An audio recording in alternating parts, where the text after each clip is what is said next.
Que Dios me ayude y les dé también a ustedes la capacidad de escuchar a alguien que va a hablar muy plano hoy. Entonces, oremos al Señor. Padre, te damos gracias a ti.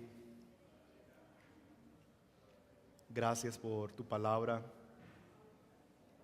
que es tan bella, tan perfecta, Señor. Gracias porque esta palabra fue la que nos dio a conocer a Cristo.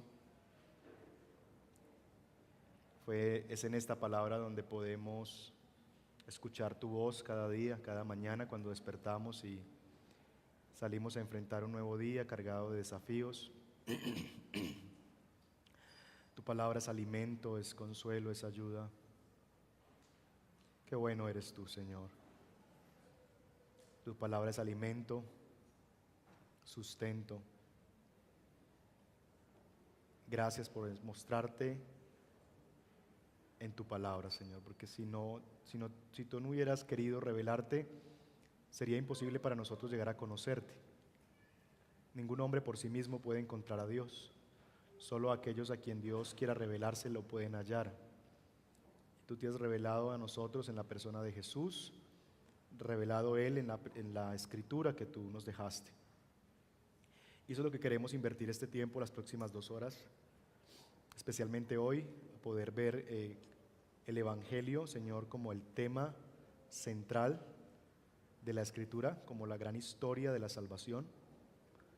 Así que pedimos, Señor, que tú nos guíes y que tú nos ayudes esta noche.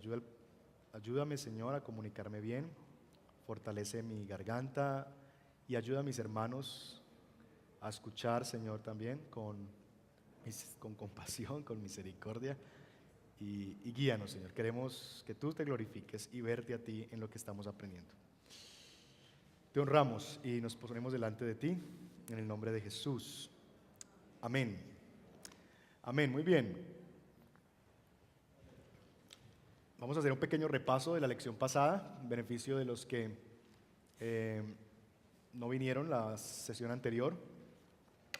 Dijimos la semana pasada que íbamos a estar invirtiendo 5 semanas para estudiar diferentes cosas, 5 lecciones donde íbamos básicamente a descubrir cómo el Evangelio es el tema que domina toda la Biblia y cómo podemos enseñarlo desde cualquier texto o pasaje de la Escritura. Ese fue nuestro reto, o va a ser nuestro reto durante estas 5 semanas. En la lección 1 aprendimos que la Biblia es una historia, no es una enciclopedia por tomos, no es una historia de una nación. Es una historia de cómo Dios está construyendo un reino de pecadores redimidos. Y aprendíamos a ver también cómo es esa historia que es revelada y que básicamente el protagonista de esa historia, el autor de esta obra es Dios. Dios es el autor que inspiró esta historia. Jesucristo es el protagonista de la historia y el Espíritu Santo es quien la escribe en el corazón de cada uno de los que son pueblo de Dios. Y ahí veíamos la Trinidad como la gran forjadora de la historia. Esa realidad de Dios el autor de esta historia, Jesús el protagonista y el Espíritu Santo quien la escribe en el corazón de su pueblo, nos lleva a comenzar a ver la Biblia como una unidad. Siendo Jesucristo el protagonista, a ver la Biblia como una unidad de Génesis a Apocalipsis, no como historias aisladas unas de otras, no como historietas pegadas, ¿cierto? Ni libros aislados, sino como una sola historia, y ese era el reto que se nos presentaba la semana anterior. Y nos hacíamos la pregunta, bueno, está bien, sí debemos reconocer la unidad de la Escritura, pero ¿qué unidad podemos ver, por ejemplo, entre el libro de Cantares y Hechos? ¿Cómo encuentro yo una unidad allí? O entre Apocalipsis y Éxodo. ¿Qué unidad hay entre esos 2 libros que son tan distintos en su esencia? Entonces hablamos de la necesidad de ver la Biblia como una mesa de 3 patas, ¿recuerdan? ¿Cuáles eran esas 3 patas? De nuevo los dibujos malos del pastor. Primera pata, literatura. Segunda, historia. Y tercera, teología. Y decíamos que estas tres cosas son muy importantes para ayudar a conciliar el escenario de que sí, la Biblia es una unidad, pero a la vez descubrir y aceptar y entender su diversidad. Poníamos algunos ejemplos de cómo la literatura nos hace pensar de que yo no puedo leer Salmos de la misma manera en que yo leo el libro de Hechos, que hay géneros literarios y que eso implica que hay una diversidad. No obstante, en la teología sí hay una unidad. ¿Cómo yo puedo ver a Hechos en unidad con el libro de Salmos desde una perspectiva teológica, ¿cierto? Y eso es lo que vamos a aprender. Pero reconocer finalmente que sí hay esos dos elementos, unidad y diversidad. Y estas tres cosas que yo debo tener en cuenta al momento de leer la Biblia me van a ayudar para guardar el balance entre unidad y diversidad. Eso fue lo que vimos la semana anterior. Aquellas personas que estaban interesadas en las memorias, hoy se van a terminar de recoger los correos electrónicos de quienes no los tienen para enviarles las memorias vía electrónica. Así cuidamos el planeta, ahorramos costos y todos somos felices. Jairo les dice. Muy bien. Ahora, consideraremos la lección número 2 esta noche y hemos titulado la lección número 2, la historia de la redención. La historia de la redención. Y la pregunta que consideraremos básicamente en esta lección es: ¿cómo puedo ver o cuál es el tema que me ayudará a ver la Biblia como un todo coherente, como una sola historia? ¿Cómo yo logro construir una imagen, una visión de la Biblia como un todo? Para eso yo requiero entonces tratar de ver un recorrido. Si es una historia, tiene algunos pasos, escenas, ¿cierto?, que yo debo tratar de ver alrededor de la Biblia. Quiero mostrarle algunas imágenes.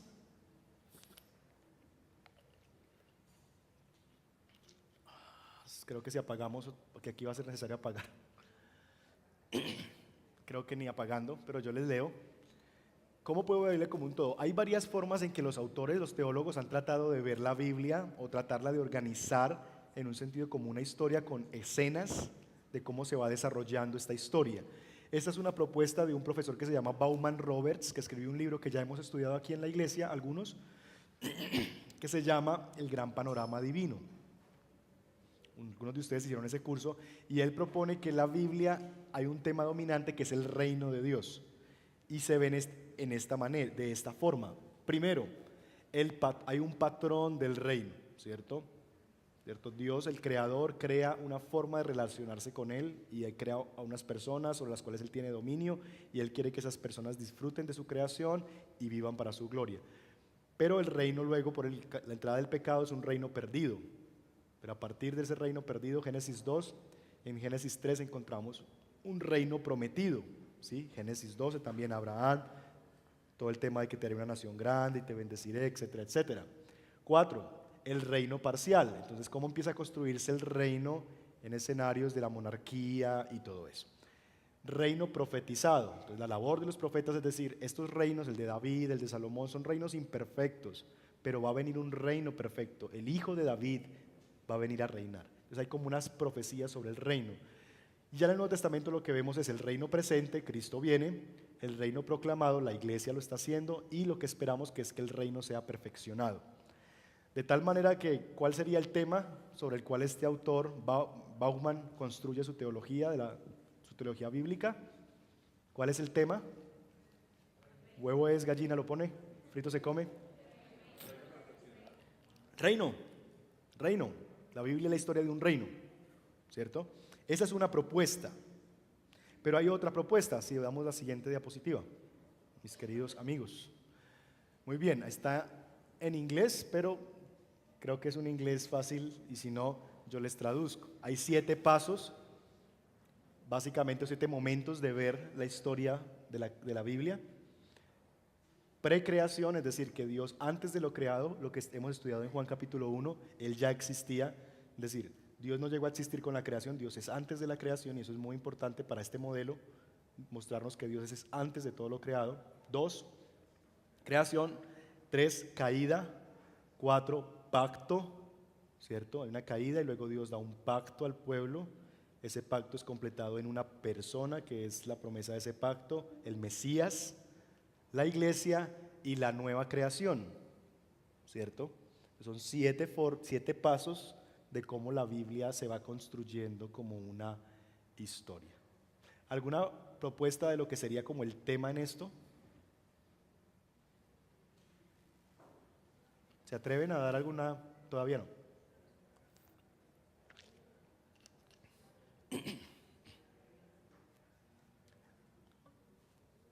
¿Cuál es la palabra que más se repite?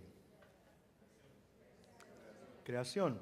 Entonces, este modelo lo que presenta es básicamente que Dios existe desde antes, Dios hizo algo y finalmente Dios quiere que las cosas vuelvan a ser como al comienzo.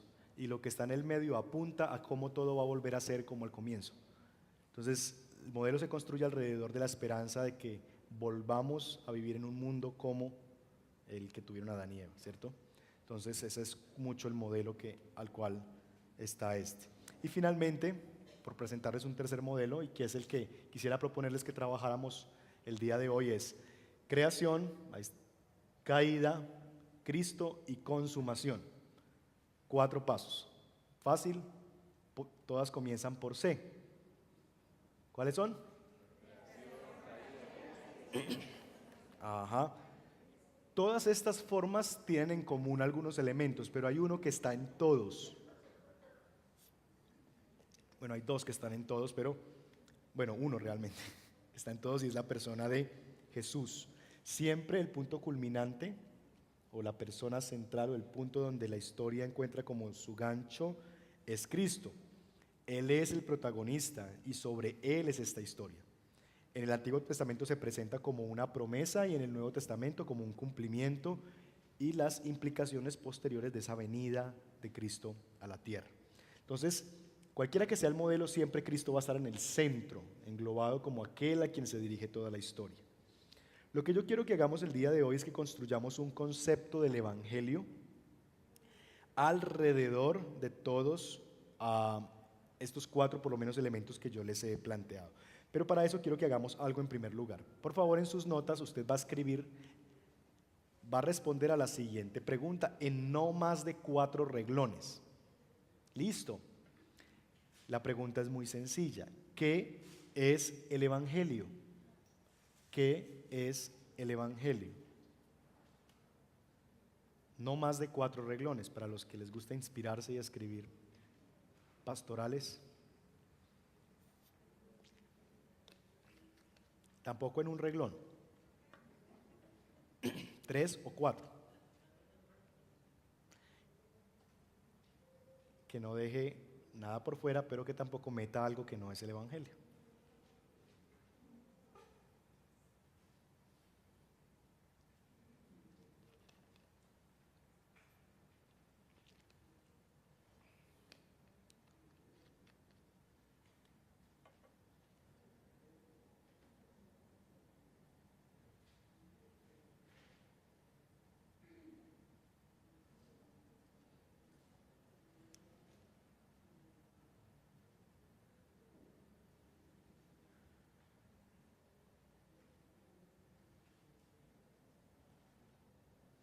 Si alguien no trajo lapicero, escríbalo en su celular, una nota, porque al final vamos a volver a usar esta definición.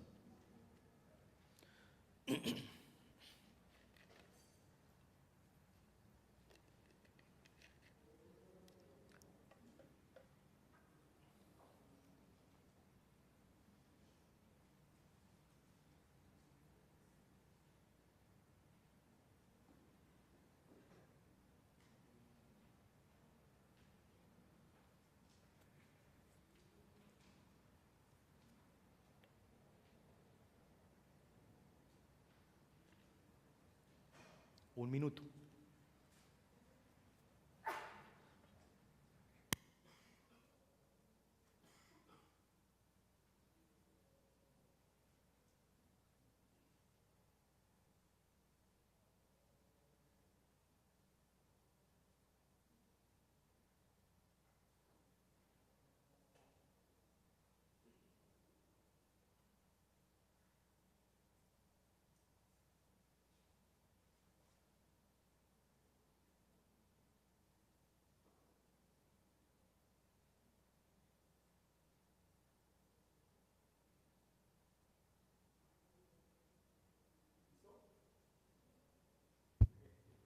Am, entonces vamos a dejar ese concepto ahí porque al final lo vamos a usar de nuevo, pero básicamente lo que quisiera proponerles, el gran bloque de lo que vamos a hacer esta noche, es trabajar un modelo, ¿cierto? El último de los modelos que se ha llamado 4 pasos, 4 Cs, ah, y que está, digamos que orientado por la tarea que ustedes tenían, leer los primeros 4 capítulos del libro de Romanos. ¿Cuántos lo hicieron? Leyeron Romanos 1 al 4 esta semana. Muchos no lo hicieron, entonces van a estar un poquito embolatados, pero eso les pasa. Muy bien, este modelo es propuesto por un profesor que escribió un librito que se llama ¿Qué es el Evangelio? Greg Gilbert. Entonces ustedes pueden conseguir ese libro, no está creo que físicamente, pero sí lo pueden conseguir en PDF, y lo que les voy a decir básicamente es un resumen de la propuesta que él trae al estudiar estos 4 primeros capítulos de Romanos y algunas cosas que ya pues yo le he metido digamos, de la propia reflexión de la lectura. Entonces, 4 pasos. ¿Recuerdan cuál es el primer paso? Creación. Vamos a ir, por favor, en nuestras Biblias a Romanos capítulo 1, versos 16 al 18. Y le voy a pedir a alguien que me ayude a leer el texto. Cualquier voluntario que quiera hacerlo, dale. Romanos 1, versos 16 al 18. Bueno.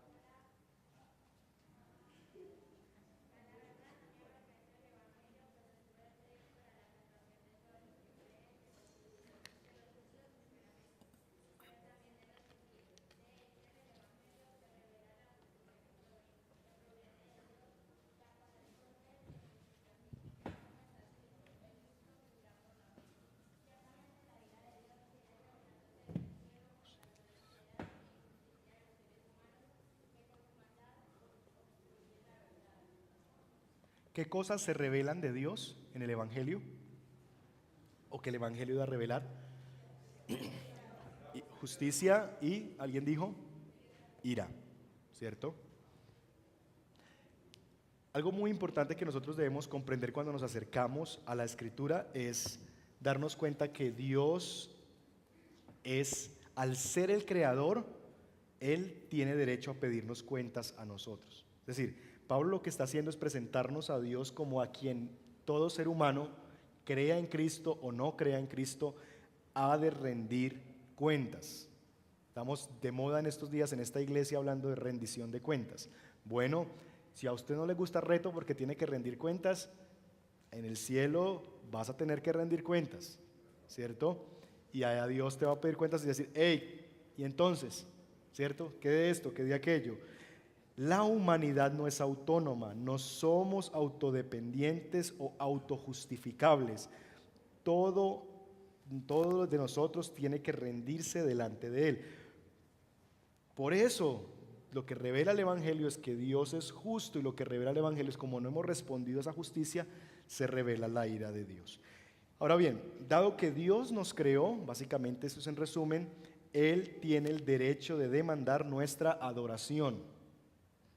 Dios es el creador y Él tiene el derecho de pedirnos a nosotros cualquier cosa. Y ahí empezamos a entrar en contacto con algunos de los problemas que nosotros tenemos en la presentación del Evangelio. Porque regularmente presentamos a Dios como un viejito bonachón. Y muchas de nuestras presentaciones del Evangelio inician con Dios te ama. Hemos evangelizado con las cuatro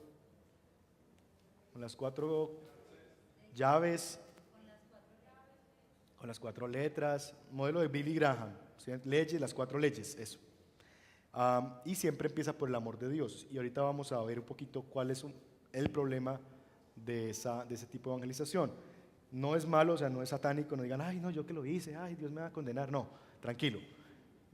A mí me evangelizaron a través de eso, yo evangelicé a mis padres a través de eso, entonces, pero sí hay algunos errores o faltantes en el modelo.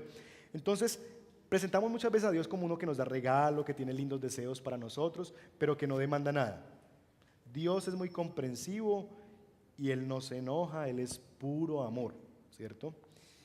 Dios es magnífico y nos resulta inefable su grandeza, así que por lo menos hay 2 cosas que tenemos que tener claras de Dios. Cuando hablamos de creación, Dios se revela de dos maneras, o deberíamos tener estas dos cosas en cuenta del carácter de Dios. Dios es creador, y eso implica entonces que debemos pensar en por qué Dios nos creó. ¿Se ha puesto a pensar a usted eso? ¿Por qué creó Dios al mundo? ¿Será que estaba aburrido? Nadie lo adoraba y él estaba necesitado de adoración. ¿Mm? Piensa en tal vez algunas de las cosas más extraordinarias que tú has visto en la creación. No sé, Cañón del Chicamocha aquí en Colombia, que es lo más extraordinario de lo que tenemos, o el mar, el océano, ir a San Andrés y ver ese mar de 7 colores y ver los pececitos nadando por el lado de uno y las mantarrayas. No sé si han hecho ese plan, pero es extraordinario, donde uno ve la creación de Dios. Uno va a esos lugares, al Cañón de Chicamoyo, se para frente al mar y lo ve en su inmensidad, en un amanecer, en un atardecer. ¿Y quién de nosotros piensa, uy, tan grande que soy yo? ¿Cierto? Nadie, ¿cierto? Todos los que vamos a ver esas cosas terminamos con la misma expresión. Dios es muy grande, ¿cierto? Dios es extraordinario, yo soy demasiado pequeño.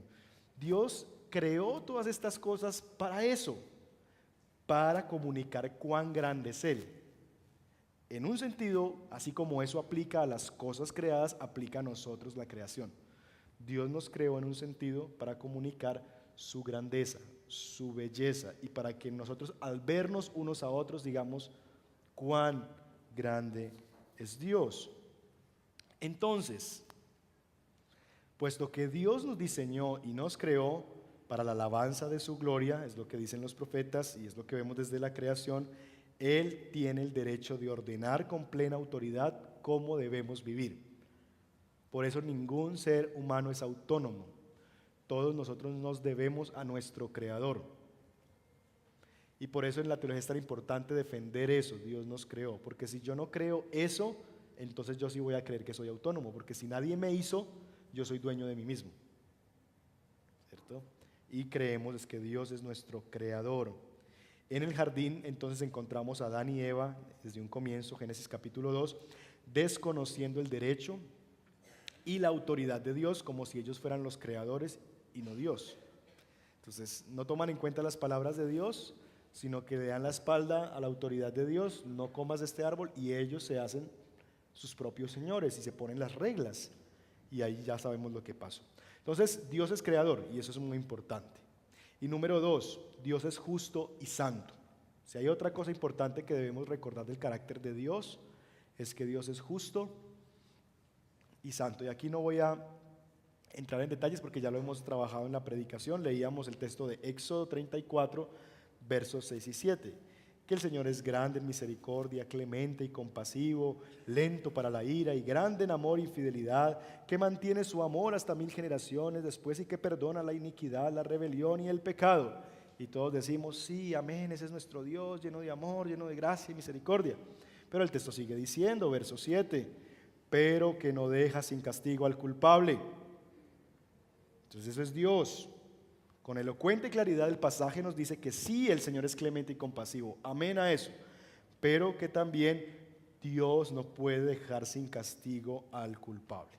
Y saben una cosa, esa es nuestra verdad, esa es la verdad del hombre, somos pecadores, somos culpables, y el pecado merece la justicia de Dios. Por eso Romanos 1, 16 al 18 dice que desde el comienzo de la creación en el Evangelio se revela la justicia y la ira de Dios. ¿Por qué justicia? Porque Dios es justo. ¿Y la ira por qué? Porque somos pecadores. Entonces, si Él es justo y yo pecador, el resultado de eso es la ira. Dios no puede mostrar gracia a un pecador porque entonces sería injusto. Dios es justo y en su justicia debe manifestar ira ante el pecado del hombre. El pecado merece entonces la justicia y el rechazo de Dios. Así que es cierto que Dios es bondadoso y compasivo, pero también es justo y tiene que juzgar el pecado con la severidad que demanda su carácter. Dios no puede pasarse por la galleta el pecado y decir, tranquilo, Él no lo puede ignorar y decir, ay no, pase pues yo no miro.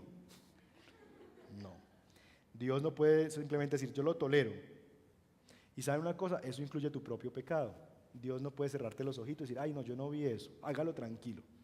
No, porque Dios es justo. Y ¿saben? Eso son malas noticias. Porque aquí, el que esté libre de pecado, ¿qué?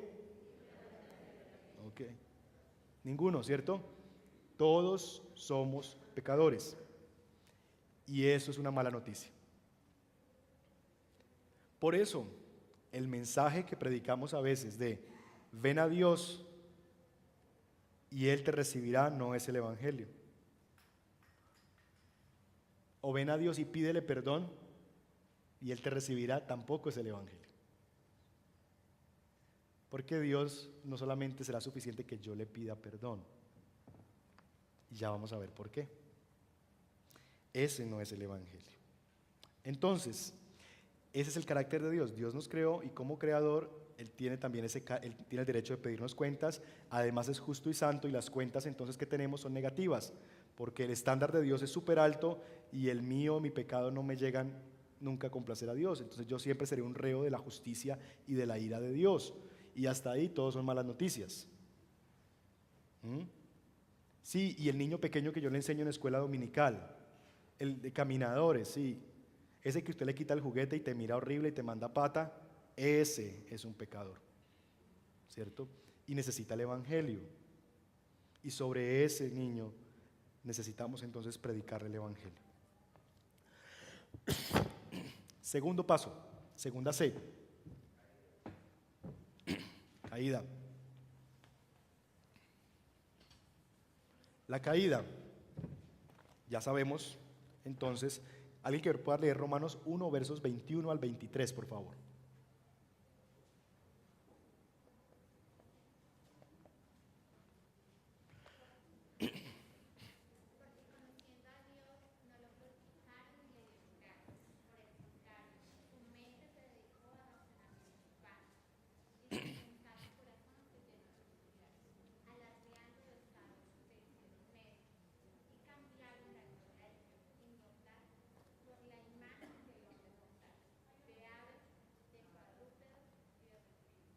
Si no, síganlo en su lectura de la Biblia, es solamente como para que todos.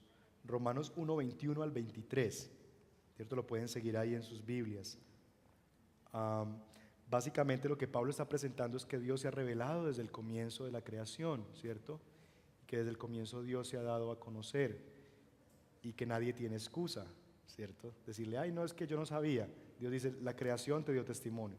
Así que cuando piensas, ay, pero las tribus indígenas que ellos no tienen, bueno, por eso debemos predicarles el Evangelio y llegarles con la revelación que ya tenemos y que ellos ojalá puedan tener. Pero tampoco si no llega allá van a poder tener excusa, porque lo que Dios está acusando, que Pablo está acusando aquí en Romanos es, tuvieron la revelación natural, vieron a Dios en la creación y cambiaron a Dios y adoraron las cosas que Dios había creado. Lo mismo que hacemos los que conocemos el Evangelio o el mensaje de oídas, ¿cierto? Sí, sabemos que Dios es el Salvador, que Cristo es el Salvador, pero terminamos adorando las cosas y no a Dios. Entonces es el mismo problema. Así que Pablo nos quiere hacer ver esto. Alguien que lea Romanos 3:9, por favor.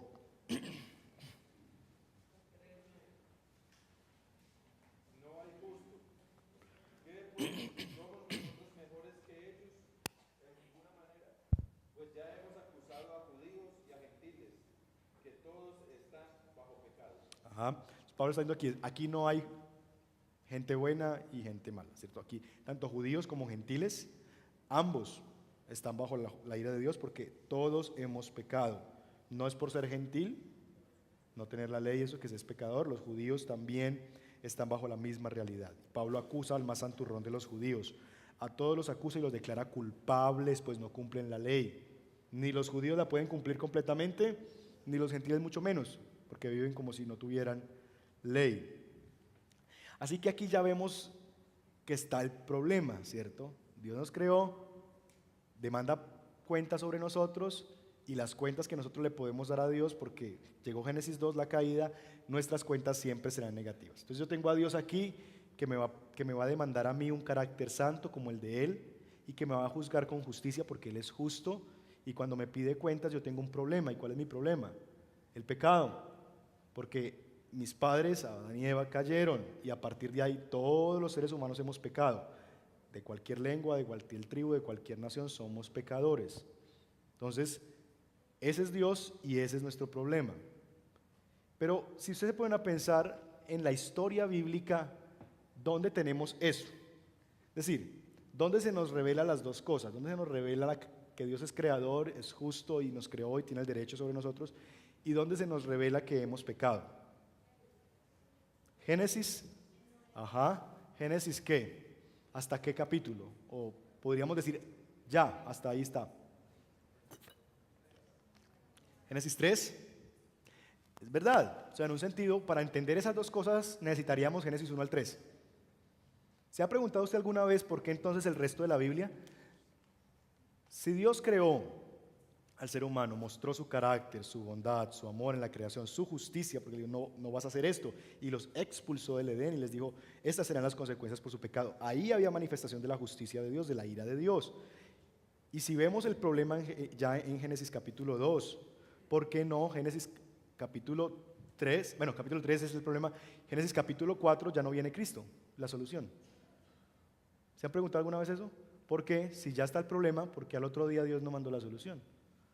O a los 2 días, por lo menos, ¿cierto? O a los 8 días. ¿Se han preguntado alguna vez por qué entonces el resto de la Biblia? Si en los 3 primeros capítulos de la Biblia entiendo las dos cosas más importantes, creación, caída, ¿por qué inmediatamente no viene Cristo y soluciona el problema? ¿Por qué es necesario todo el resto de la Biblia? ¿Será que es que Dios quería poner la llaga sobre la herida y decirles, vean, o castigarlos por miles de años? ¿Por qué? ¿Y por qué vino la ley? Para controlar al pueblo de Dios, pero la ley no iba a ser suficiente, sino que finalmente, recuerden, Cristo no es el plan C de Dios, Cristo siempre fue el plan A, Efesios 1:4. Él nos escogió en Él antes de la fundación del mundo. Es decir, antes de que todo hubiera pasado, Dios ya tenía un plan, que era Cristo, el cumplimiento en Él y que nos iba a escoger en su Hijo.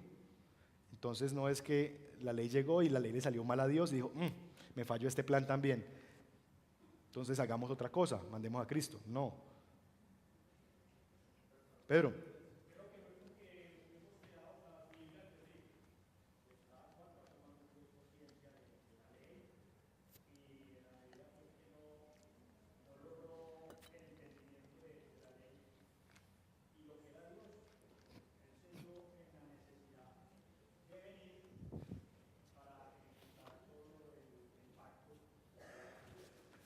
¿Qué piensan los demás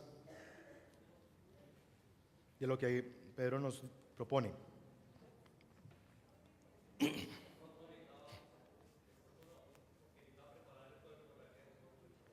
Ok, pero recuerden, de nuevo, la idea no es que Cristo Jesús fue un plan B o C. Es decir, siempre fue el plan A. No fue que Dios dijo, vamos a probar con la ley a ver si ahora sí. Y vio que pasaron unos años y no pudieron con la ley, entonces, bueno, finalmente mandémosle a Cristo. No, no fue como un plan intermedio que Dios puso. La ley no fue eso, no nos fue dada para eso, ¿cierto? O sea, en un sentido la ley no fue dada para mostrarnos que era un plan de Dios y si funcionaba Cristo no hubiera venido. Si el ser humano hubiera podido obedecer la ley, entonces Cristo no hubiera venido. Eso no estaba en la mente de Dios, porque en la mente de Dios, desde que antes de que nos creara, ya estaba el plan de redención. En el plan de Dios, recuerden, siempre estuvo tener un pueblo redimido. Y para que haya pueblo redimido tiene que haber un pueblo pecador. En la mente de Dios, desde antes de la creación ya había un plan. Entonces, no podía darse ese escenario, porque no fue entonces Cristo que vino como un plan B o C, y que la ley vino como un primer intento de Dios por salvarnos. Muy bien, muy bien. Entonces ahí vamos dándole un poquito al clavo, ¿cierto? Yo creo que hay esa realidad. Hay por lo menos 2 problemas que los seres humanos, no Dios, nosotros deberíamos descubrir. Porque si Dios, póngase por un momento en el caso hipotético, y aquí juguemos a ser Dios. En Génesis 4 enviamos a Cristo. Tal vez nosotros los seres humanos que nos caracterizamos tanto por el orgullo hubiéramos dicho, ¿para qué lo mandaste? Yo hubiera podido.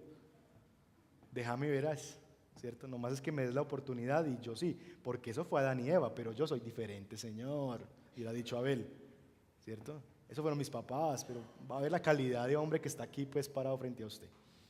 Seguramente eso es lo que hubiera pasado, ¿cierto? Pero necesitábamos descubrir precisamente, uno, que el problema no era solamente de Adán y Eva, sino que la culpa era enteramente mía. Romanos 3, versículo 10 y verso 23 nos dice eso. Darnos cuenta que no hay justo ni a un solo uno, que no hay quien entienda, que no hay quien busque a Dios. Y eso fue alrededor de la historia. Lo que nos revela la Biblia es eso. Que uno va leyendo la Biblia y dice, oiga, pero es que ni uno pues, y por ahí el que la hace, uno también, David, sí, el cantor de Israel, conforme al corazón de Dios, y también ese man peca y la embarra horrible. Entonces uno dice, pues ninguno pues aquí Abraham, sí, el padre Abraham, la fe de Abraham, y vendió a su esposa y la quería que otro acostara con ella para él proteger su vida, ¿cierto?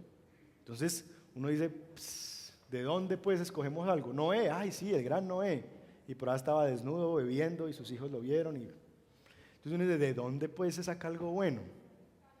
No se hace un caldo ahí, ¿cierto?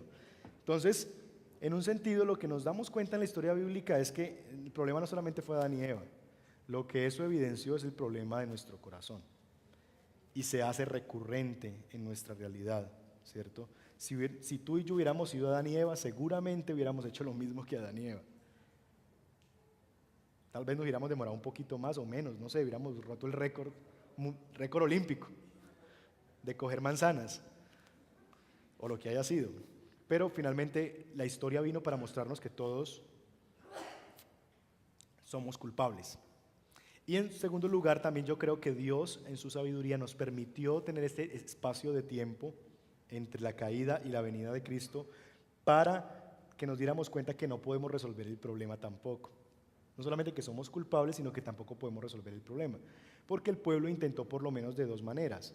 El moralismo, la religión moralista de yo lo puedo hacer, entonces los judíos cogieron ese camino, yo puedo obedecer la ley, y de hecho no solamente lo que Dios me dice, sino que yo le voy a añadir esto, y le voy a añadir esto, y le voy a añadir eso, porque a Dios le faltó esto. Eso es lo que hace el fariseísmo, ¿cierto? Y el legalismo le añade cosas a la palabra. Entonces eso es lo que hacían los judíos, no solamente es esto, sino que es esto, y en que crearon mandamientos de hombres, por ese deseo de querer ser como Dios y jugar a ser Dios y decir yo sí puedo y puedo hacer hasta más de lo que Dios me dice.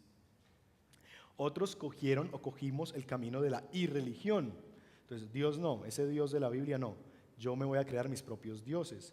Y están las culturas paganas y todo lo que ya conocemos, y está también el hecho de que nosotros mismos nos hicimos nuestros propios dioses, ¿cierto? Nos adoramos a nosotros mismos. Así que permítame mostrarles cómo eso se ve por lo menos en las grandes secciones de la Biblia. En la Biblia hay una forma de entender el Antiguo Testamento para los hebreos que se llama la Tanaj. Tanaj. Puede ser con J, puede ser con K, depende de lo que usted. Básicamente es una forma de mostrar las tres grandes divisiones que tiene la Biblia hebrea, que es la misma que nosotros tenemos, pero que ellos lo organizan diferente. Entonces, básicamente por la T es Torah, por la N es Nevi'im, tal vez póngale aquí una cosita así, Nevi'im, y por la J o por la K, Ketuvim. Eso en castizo es lo que nosotros llamamos el Pentateuco. La Torá es el Pentateuco. Los Nevi'im son lo que nosotros llamamos los profetas.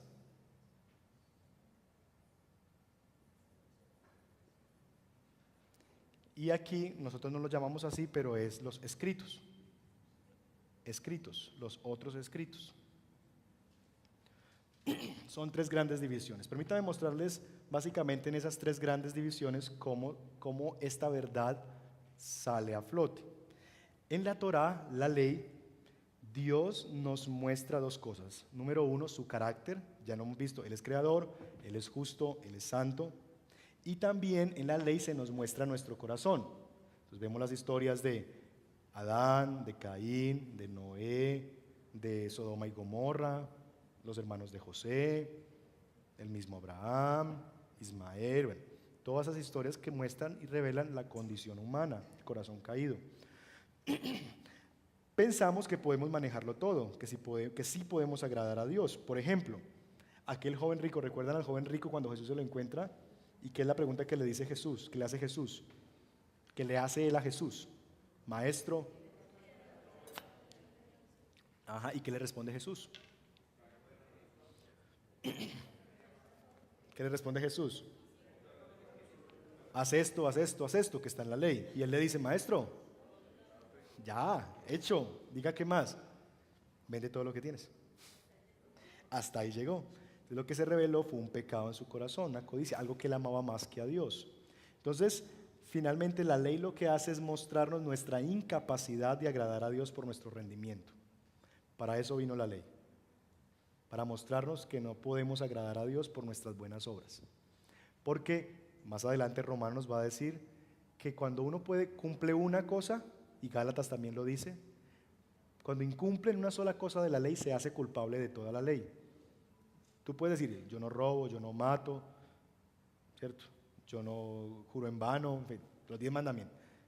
Pero si tú codicias algo, el carro del vecino, la mujer del vecino, el esposo de la vecina, el hijo del vecino, por algún momento pasó eso en tu corazón, entonces ya mi hermano, lo siento, por ahí caíste, ¿cierto?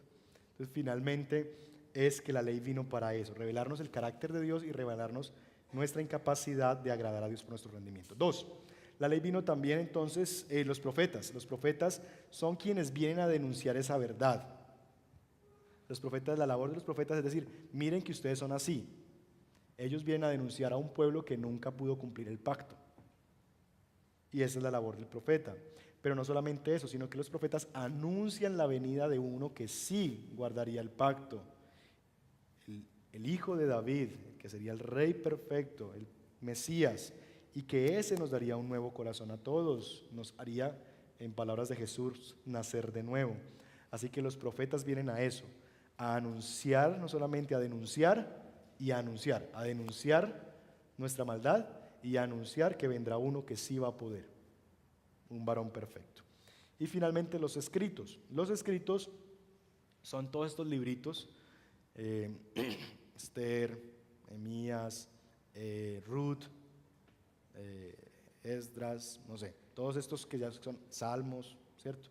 Que básicamente lo que manifiestan es la historia de personas que construyeron la nación y cómo el pecado afectó todo eso. Nos recuerda la fidelidad de Dios en estas historias, de cómo Dios preserva personas y naciones para un plan de redención, a sabiendas de la incapacidad de la humanidad para salvarse a sí mismo.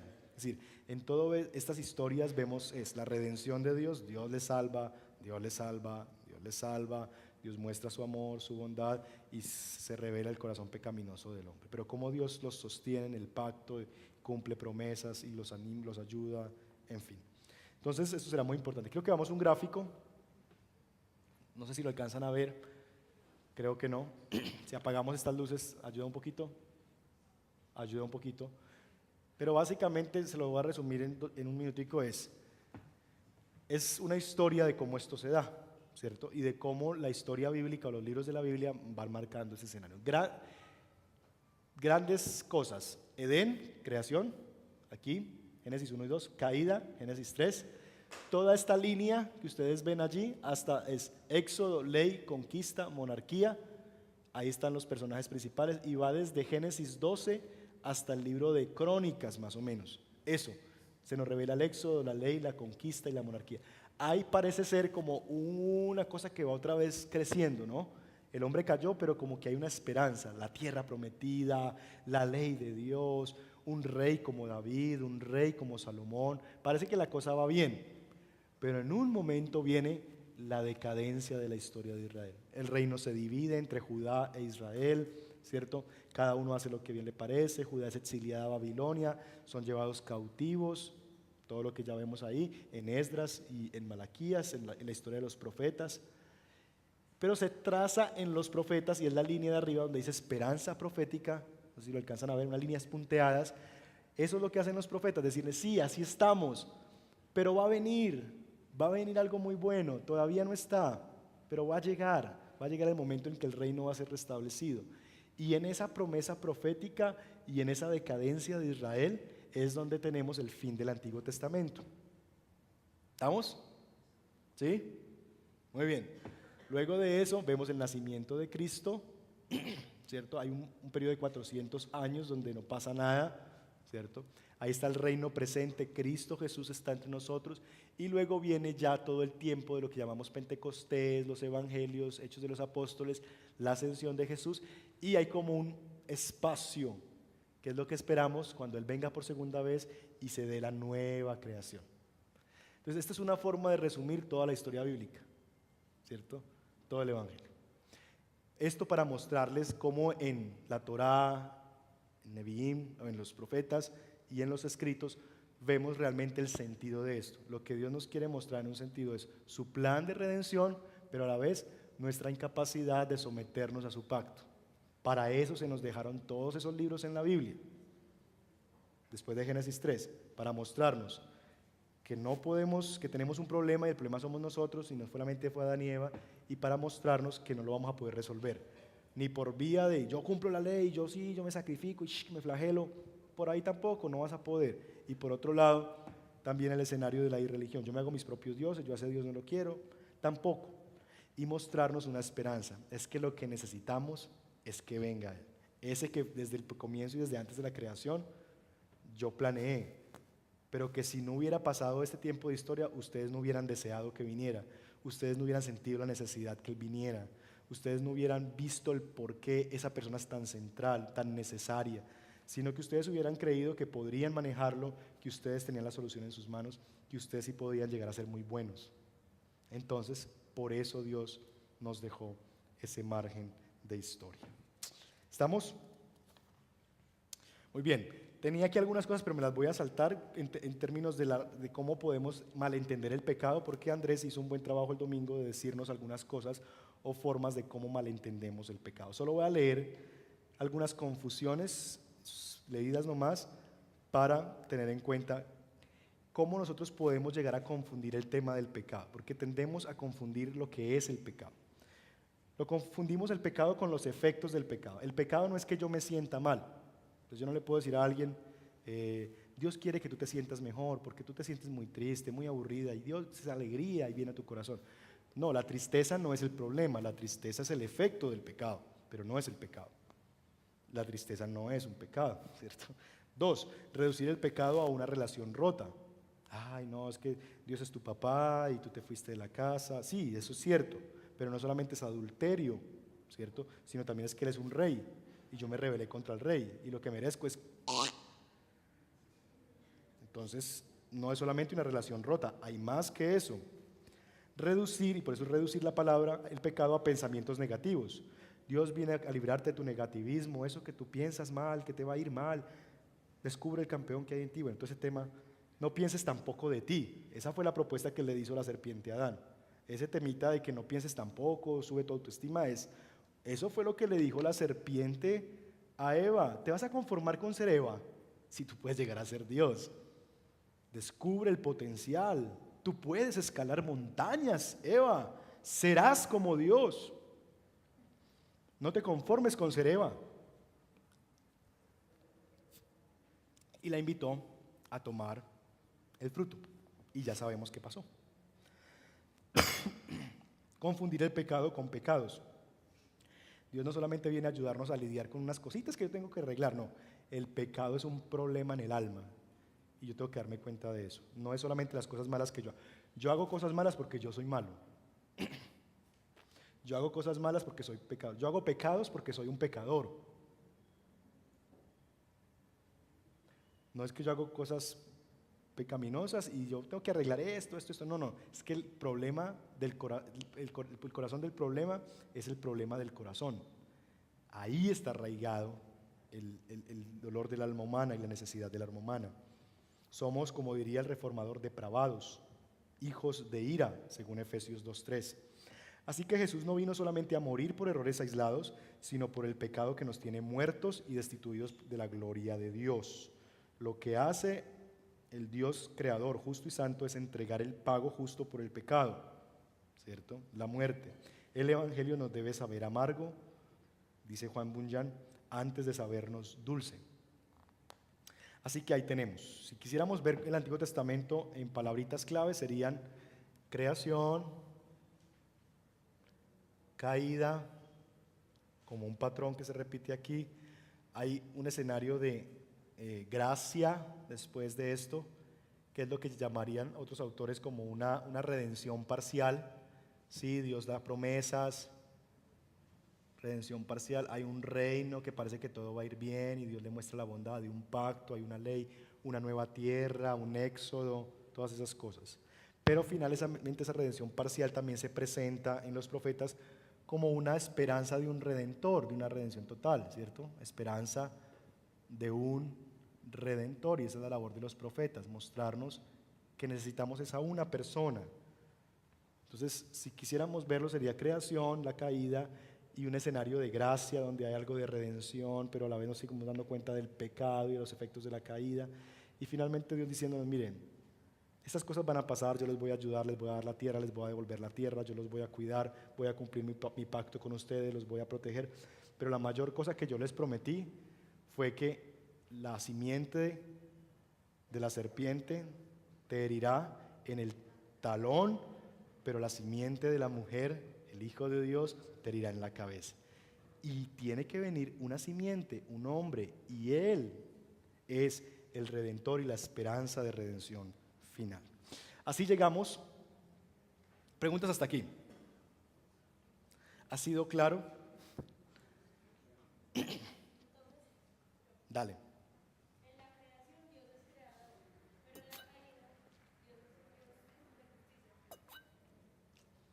Sí, revela su justicia, pero también su gracia. Él es Éxodo, el texto que les dicté, es Éxodo 34, 6 y 7. Ahí puedes encontrar mucho de ese carácter de Dios. Lento para la ira, grande en misericordia, que retrasa su enojo, que quiere amar, pero que no puede dar por justo a quien es culpable. ¿Recuerdan la predicación de gracia y verdad? Juan capítulo 1. ¿Cómo es posible que Dios a la misma vez muestre gracia y verdad? Bueno, eso es lo que vino Jesucristo a hacer. A perfectamente manifestar la gracia de Dios y la verdad de Dios. Porque para nosotros es imposible mezclar esas dos cosas. O mostramos gracia o mostramos verdad. Listo. Muy bien. ¿Más preguntas? ¿Claro como el lodo? ¿Sí? Muy bien. 3. ¿Recuerdan cuál es el tercer paso de nuestro sistema? Ok, Cristo. Ustedes han escuchado eso de, porque hasta aquí el panorama es como oscuro, gris, ¿cierto? Pues como que no hay como nada bueno. O sea, ¿cuál es la buena noticia aquí? Sí, lo primero que me dices es que Dios me creó y que me demanda cuentas y que Él es santo y justo. Y lo segundo que me dices es que las cuentas mías siempre serán negativas porque yo soy pecador. ¿Cuál es la buena noticia?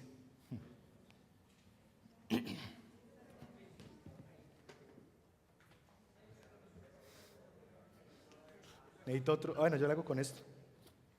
Borro con esto. O si quiere intentar meter la mano, porque es que ni veo, mano.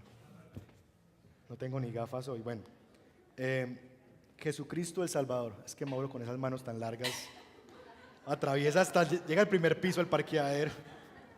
Muy bien, Cristo. Gracias, Mauro. Cristo. Ustedes han escuchado eso del el avión se cayó, pero todos se salvaron. Ah, qué nota, ¿cierto? O usted es un pecador condenado, pero Dios ha actuado para salvar a los pecadores como usted. ¿Notan? Como que va muy mal la cosa, pero Dios ha hecho algo. Y esa es la buena noticia del Evangelio. 3:21 de Romanos, quien lo lea, por favor.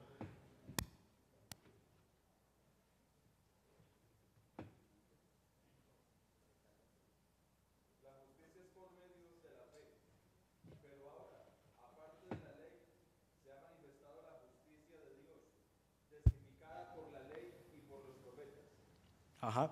Entonces, ¿qué hace la ley y los profetas? Lo que vimos en la primera cosa, testifican, según este pasaje, ¿qué hacen la ley y los profetas? ¿Testifican qué? Ajá. Testifican que va a venir uno, que es la justicia de Dios. Entonces, Jesucristo viene precisamente como el Salvador. El gran pero de Dios en la historia se llama Jesús. Sí, yo soy justo y santo. Sí, yo necesito en un sentido manifestar mi carácter de justicia, pero yo envié a mi Hijo Jesucristo y Él es el Salvador. Dos cosas que hemos dicho, y no voy a andar en esto porque ya lo hemos dicho en las predicaciones también, es muy importante en nuestra teología recordar que Jesucristo fue tanto 100% Dios como 100% hombre. Segunda predicación, primera predicación de la serie de Juan, que decíamos eso. ¿Por qué? Porque si fuera hombre solamente, tendría entonces el pecado original como nosotros, es decir, por solamente el hecho de nacer, ¿cierto? Llevar la semilla de un hombre sería un pecador y no podría salvarnos.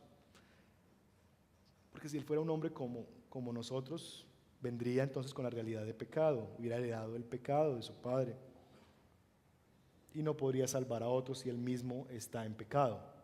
Hebreos nos dice que él fue tentado en todo, pero sin pecado. Por otro lado, si es solamente Dios, tampoco podría salvarnos, porque él necesitaba ser hombre también para identificarse con las realidades y con el pecado humano. Y Dios tenía que juzgar era un hombre, porque el hombre es el que había pecado. Así que en Cristo Dios está juzgando no al Dios, sino a Jesucristo, el hombre que está representando la raza humana o al pueblo de Dios más bien en la cruz, el Calvario. Así que eso es lo que tenemos en Hebreos 4:15 para los que toman nota. Así que es clave esa doble identidad. Jesús es Dios y es hombre. Si fuera una sola cosa, estaríamos graves, ¿cierto?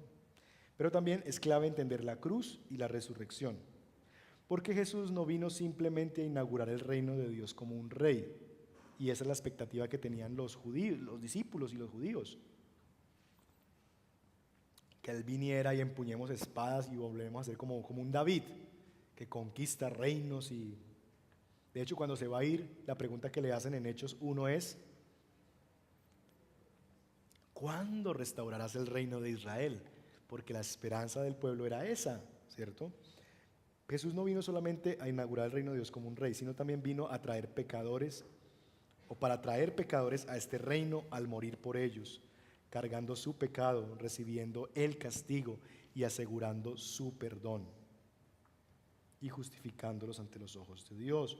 Entonces ahí es donde vemos la doble identidad, rey y siervo. Él vino como el siervo de Isaías 53, ¿cierto? Y le veremos en su segunda venida como el rey prometido en Daniel y en otros textos de la Escritura. Pregunta,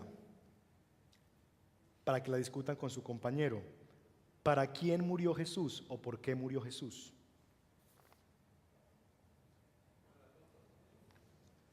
¿Para quién murió Jesús o para qué murió Jesús? Discútalo con su compañero y intercambien ideas.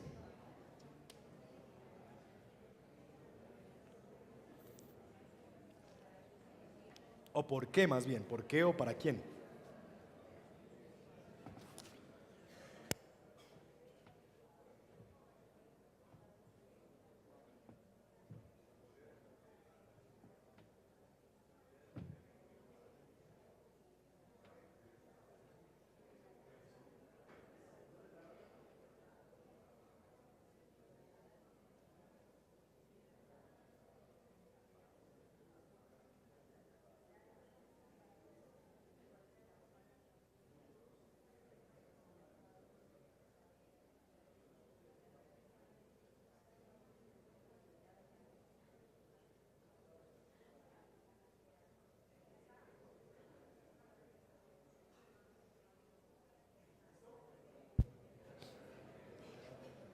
Una buena pregunta.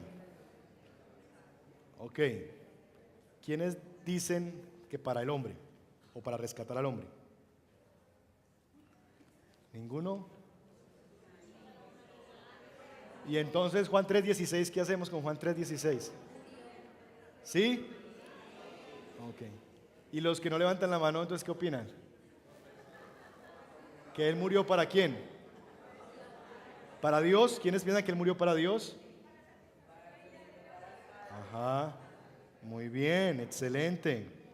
Las dos cosas, Él murió para Dios y para el hombre. ¿Cómo así? Es en Jesús que la gracia y la verdad se toman de la mano.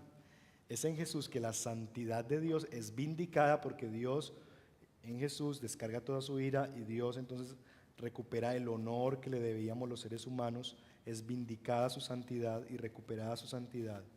Jesús es el hombre justo y santo al cual Dios puede recibirle su vida como un pago perfecto. Gran Salvador tenemos en Cristo Jesús. Pero se convierte también en una buena noticia para mí, porque por medio de la fe, de tal manera amó Dios al mundo, que dio a su Hijo unigénito. ¿Para qué? Para que todo aquel que en Él crea tenga vida eterna. Entonces la buena noticia de que sí, Él murió para Dios, para reivindicar la santidad de Dios, para que el nombre de Dios no siguiera manchado por la humanidad. Y cuando el enemigo señalara a Dios de que el hombre no había podido, Él le va a mostrar un hombre perfecto que es su Hijo Jesucristo. Decirle, sí hubo uno. Él vivió una vida justa y en Él descargué mi ira, y ahora en Él yo muestro compasión por mis hijos y los puedo salvar a ellos. Gran Salvador tenemos en Cristo. La pregunta es entonces, ¿cómo se convierte esa verdad de la cruz en una buena noticia para mí? ¿Cómo eso que Jesús hizo hace 2000 años se convierte en una buena noticia para mí, que soy pecador? ¿Cómo es? Pero ¿cómo yo accedo a eso? Romanos 3:22, alguien que lo lea. Romanos 3:22.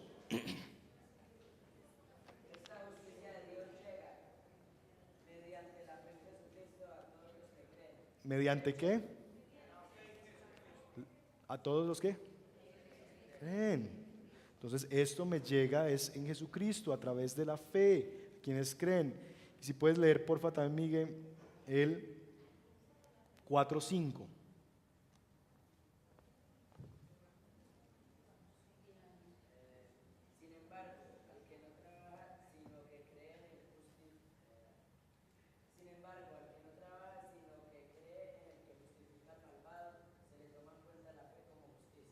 Sin embargo, al que no qué, sino que qué. Ok, ¿notan el contraste? Al que no trabaja, sino al que cree, en el que justifica al malvado, se le toma en cuenta la fe como justicia. Y sigue elaborando hasta el verso 7. ¿Realmente usted cree eso? ¿Realmente usted cree que es solo por fe? Y por la gracia de Dios, ¿usted realmente cree eso? Déjeme hacerle una pregunta. Si usted muere hoy, Dios no lo quiera, espero no, que eso no pase. Pero si pasara, porque todos estamos, el único requisito para morir no es estar vivos, ¿sí o no? Si mueres hoy, ¿tú tienes absoluta certeza de encontrarte con el Señor? Si Dios te recibe en la puerta del cielo y te dice, Zoraida, Wilcar, José, dice, ¿por qué te debo dejar entrar aquí? ¿Por qué crees que yo te debo abrir la puerta del cielo y decirte bienvenida? Dile a la persona que tiene a tu lado, ¿cuál es la razón que tú crees o le dirías?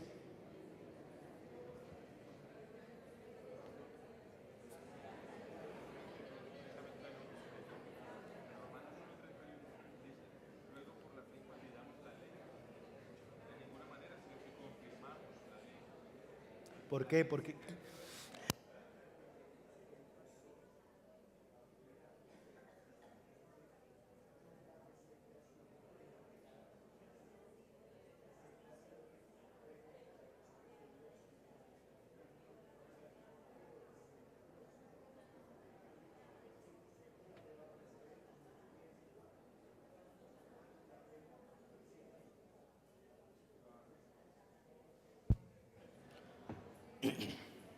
¿listo? Ok, entonces, si su respuesta a esto fue alguna de las siguientes cosas, Va a sonar la chicharra. ¿Quién hace bien la chicharra? No, chicharra, no una vaca o algo así. Una chicharra. ¿Cómo hacen las chicharras? Ok, haga sonar una chicharra silbadora. Bueno, no importa, ya sea como que mujamos como una vaquita o que hagamos como un chiflido, ustedes van a hacerlo. ¿Listo? Si su respuesta fue algo como, déjame pensarlo, la verdad yo no sabría. Entonces, se enciende la alarma. Si tu respuesta es, no, porque yo creo que yo he tratado de vivir una vida que agrada a Dios. Ok. Si su respuesta es porque no, porque yo era un alcohólico y ya no lo soy, yo fui infiel y ya no lo soy.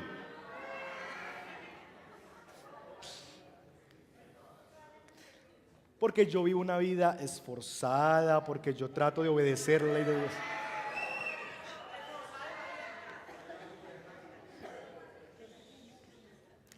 Pero ¿no les parece que muchas veces hemos respondido así? ¿O acabamos de responder así? Eso lo que nos recuerda es que entonces realmente no hemos creído en otro evangelio, no en el evangelio de nuestro Señor Jesucristo. Porque el evangelio del Señor Jesucristo no es el que trabaja, ¿ves? Al que no trabaja, sino que cree en el que justifica al malvado, se le toma en cuenta la fe como justicia. Ahora bien, usted puede decir, entonces ¿las obras qué? Lea Gálatas y va a ver, y Santiago, y va a ver que las obras sí importan. Pero las obras acompañan la fe y no al revés, ¿cierto? Son manifestaciones o son muestras de que yo realmente he creído. Listo, entonces necesitamos creer realmente el evangelio. Y decir, es que cuando llegue la presencia de Dios, pues yo le voy a decir a Dios, Señor, pues nada bueno hay en mí, ¿cierto? Lo único que yo hice fue que fui rescatado por la gracia del Señor Jesucristo. Yo acepté y creí en ese sacrificio perfecto por mis pecados y yo viví para Él lo que yo pude vivir para Él los años que tú me diste, y es en los méritos de Jesús que yo puedo decirte, déjame pasar, porque yo estoy en Cristo y tú me ves a través de Él. Eso es todo, ¿cierto? Eso es todo, porque es en Jesús y es por la fe y por la gracia que yo voy a poder ser salvado. Así que la fe es admitir que mis obras siempre serán insuficientes para comprar el favor de Dios.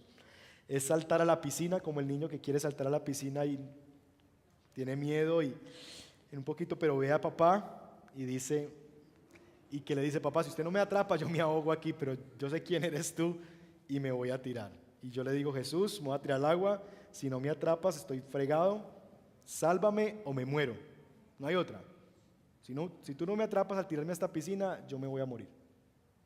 Pero Él con sus brazos amorosos viene y me rescata. Así que ese es el evangelio. Entonces, cuando usted se presente delante del si usted muere hoy, su seguridad no debe estar en usted, sino su seguridad debe estar puesta en Jesús, quien sí fue el sacrificio perfecto por sus pecados. Porque si no, viviríamos en una montaña rusa saltando del infierno al cielo cada 3 minutos. Ay, mentí. Ay, entonces para el infierno. Ay, pero ya me arrepentí, entonces voy para el cielo. Ay, pero no. Sí queremos, y parte del proceso que Dios quiere, y lo vamos a ver más adelante, es la santificación, que crezcamos en santidad. Claro que sí, ¿cierto? Dios quiere un pueblo santo y nos rescató para buenas obras que Él preparó desde antemano. Pero eso es frutos del Evangelio y de haber creído en el Evangelio, y no requisitos para yo ser salvado. Porque si fuera por mis obras, estaría fregado. ¿Estamos? Muy bien. Cuarto paso y vamos a nuestro break. Consumación. Consumación. Y este es más cortico. Déjeme preguntarle, ¿es usted santo? ¿Es usted una mujer santa?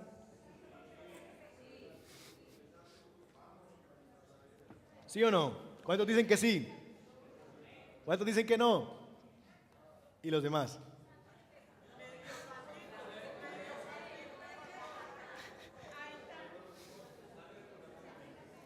Otra pregunta, ¿experimenta usted todas las promesas y las bendiciones que Dios ha prometido en su palabra hoy día? ¿Sí? Usted no se enferma, usted tiene total salud, usted no llora jamás. No, ¿cierto? Y entonces, ¿usted no sufre en este mundo? Ok. ¿Recuerdan Apocalipsis 7? Habrá un día, no habrá llanto, dolor, Él enjugará toda lágrima de nuestros ojos y estaremos felices con Él para siempre. Pero eso será un día. Nosotros vivimos en lo que en teología se ha conocido como el ya, pero todavía no. Ya, pero todavía no. Entonces, ¿somos santos? Ya, claro. Hemos sido apartados para Dios. Si usted lee las cartas de Pablo, Pablo le decía a los corintios santos. Pablo le decía a los efesios santos de Dios. Y uno dice, pero ¿cómo es posible si después el uno está acostando con la mamá, con la esposa de su papá, el otro está haciendo esto? Y uno dice, ¿pero cuál santos hay ahí pues? ¿Cierto? Pero Él les llama santificados. Pero a la vez los acusa de su pecado. Y ustedes, si no se arrepienten, están fregados, ¿cierto?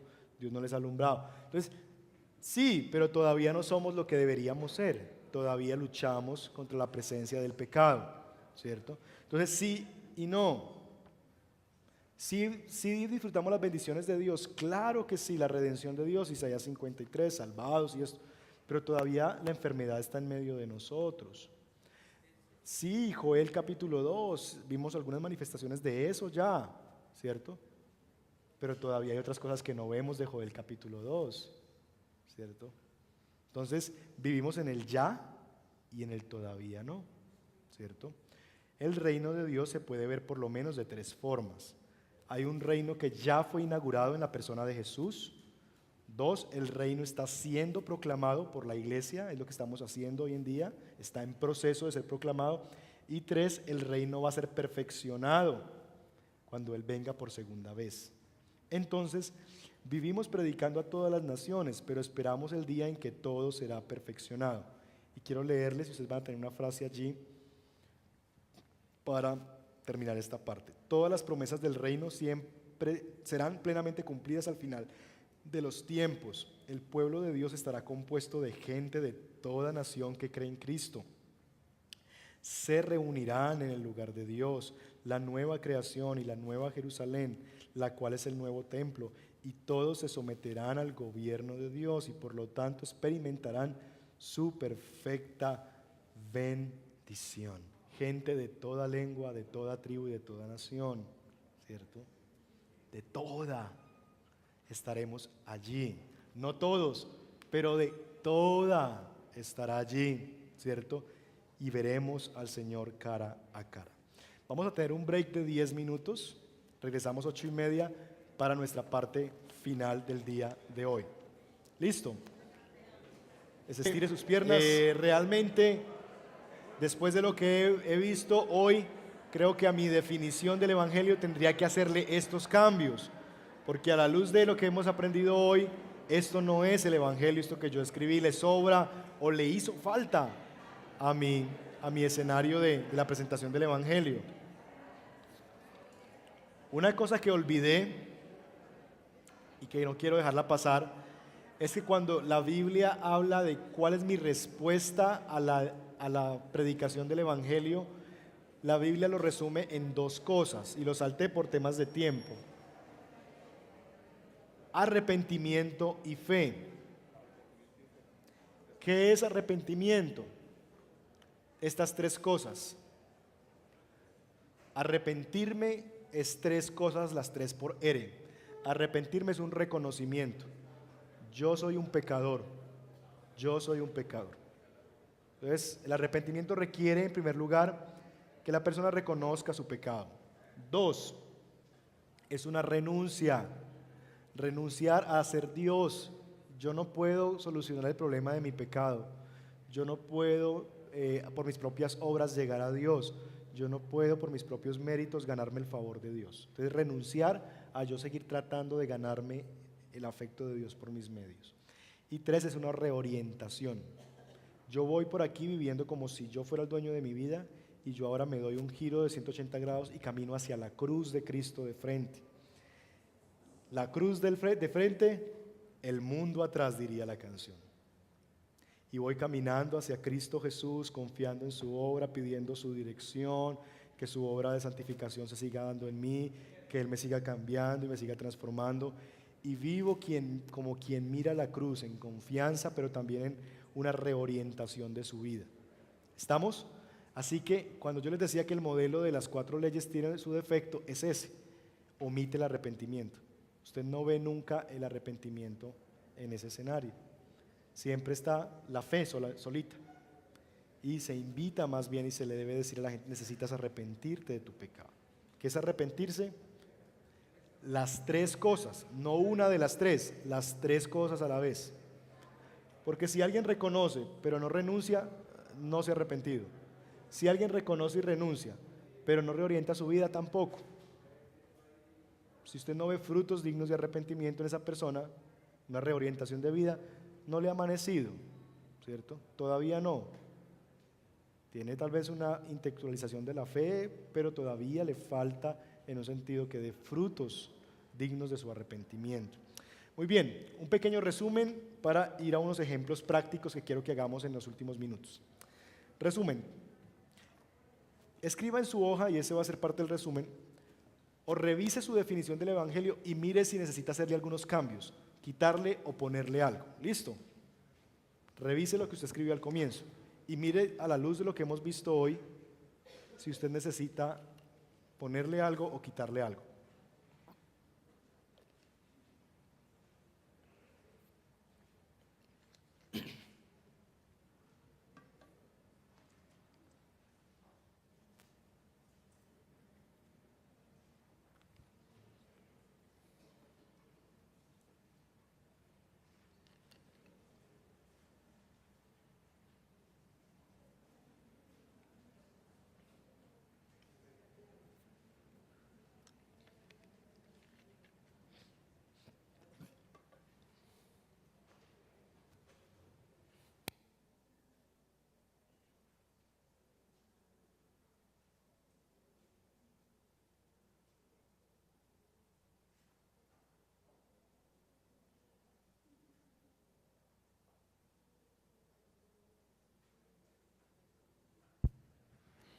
A ver, ¿cuántos tuvieron que quitar algo que pusieron? Quitar. ¿O creen que no me van a decir qué cosa? Tranquilo, no les voy a preguntar eso. Solamente quiero ver quiénes dicen: yo necesito quitar de mi definición. ¿Ok? 1, 2, 3, 4, 5, 6. Ok, 6. ¿Cuántos necesitan agregar algo que no pusieron? Interesante. Entonces, luchamos con la definición del Evangelio porque a veces o decimos demasiado más de lo que es el Evangelio, o a veces demasiado menos de lo que es el Evangelio. Y necesitamos encontrarnos en decir lo correcto, ¿cierto? Entonces, un pequeño resumen para que usted pueda ver básicamente lo que queremos. ¿Qué no es el Evangelio? ¿Qué cosas no son el Evangelio? El Evangelio no es predicar sobre un estilo de vida. Esa definición de que el Evangelio es un estilo de vida, no. Básicamente porque el Evangelio no consiste en algo que yo hago. El Evangelio es algo que está fuera de mí. El Evangelio es una noticia de algo que alguien más hizo, y fue Cristo Jesús. No es algo que yo hago. Lo que yo hago, yo lo sostengo. Lo que Dios hace, Él lo sostiene, ¿cierto? Mi salvación, si yo la busco por mí misma, yo tengo que lograr sostenerla. Cuando es Dios el protagonista, Él es el que la sostiene y Él es el que me hace preservar hasta el final. Entonces, el Evangelio no es predicar un estilo de vida, no es algo que yo hago. La solución a mi pecado, al pecado en mí, es Cristo. Fue lo que Dios hizo, y eso es lo que estamos diciendo. 2, el Evangelio no es dar pan al hambriento o luchar por los pobres del mundo. Hay que hacer eso. Hay que demostrar el poder y la eficacia del Evangelio, que nos libera a nosotros de nuestro egoísmo, que nos libera a nosotros de nuestra vida encorvada hacia sí mismo, que no ve sino sus propias necesidades, sus propios asuntos, y se abre a ver las necesidades de otros. Eso es demostración, pero eso no es el Evangelio. El Evangelio es proclamación de una noticia. Y si yo le llevo pan a esa persona y no le digo que es un pecador, y no le digo que Dios es el creador y puede pedirle cuentas y las cuentas son negativas, y no le digo que Cristo vino como provisión para sus pecados, y no lo invito al arrepentimiento y a la fe, y no lo invito entonces a venir a Cristo, no le he predicado el Evangelio. He hecho una obra de misericordia y amén, pero no le he predicado el Evangelio. ¿Listo? Entonces eso será muy importante. Y 3, no es un mensaje positivo que te ayudará a encontrar tu potencial, ¿cierto? No es ese tema de que no, tienes una vida mejor para ti. Joel Osteen. ¿Cómo es? Una vida hoy. Tu mejor vida hoy, dice Joel Osteen. Ese es Laygood. No es eso. Nuestra mejor vida no es hoy. Nuestra mejor vida será en la esperanza que tenemos en Cristo Jesús. Allá será nuestra mejor vida. Por supuesto que el Evangelio viene a darnos cosas muy buenas, regalos de Dios, pero no es la mejor vida. Es una mejor versión de vida de la que teníamos en Cristo. Pero la mejor vida está en el futuro y esperamos al Señor. Muy bien. ¿Qué es entonces el Evangelio? El Evangelio, esta es una definición mía, pero pues si quieren copiarla ahí, tenerla ahí, está bien. El Evangelio es la buena noticia. Esto es la salvación, ¿cierto? Esa es la buena noticia, la salvación. De lo que Dios, entre paréntesis, el Creador, hizo en Cristo, el Salvador, a favor del pecador, yo. El Evangelio es la buena noticia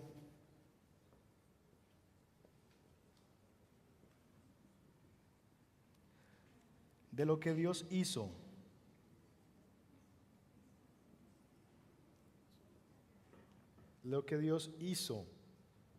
en Cristo a favor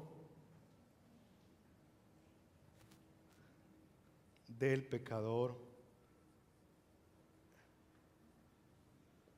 Y aquí pueden ponerle entre paréntesis si quiere ver los elementos, entonces puede poner aquí salvación o redención. Aquí puede poner yo o pueblo de Dios, ¿cierto?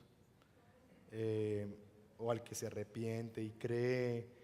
Aquí puede poner el creador para ponerle un elemento. Aquí puede ponerle el Salvador, ¿cierto? No sé. O las obras de Jesús, su vida, obra, muerte. Puede ampliarla, puede. Pero si tuviéramos que decirle de una forma corta, es la buena noticia de lo que Dios hizo. Esto es muy importante. ¿Lo hizo en quién? En Jesús. ¿A favor de quién? Del pecador. Esto es básicamente el Evangelio.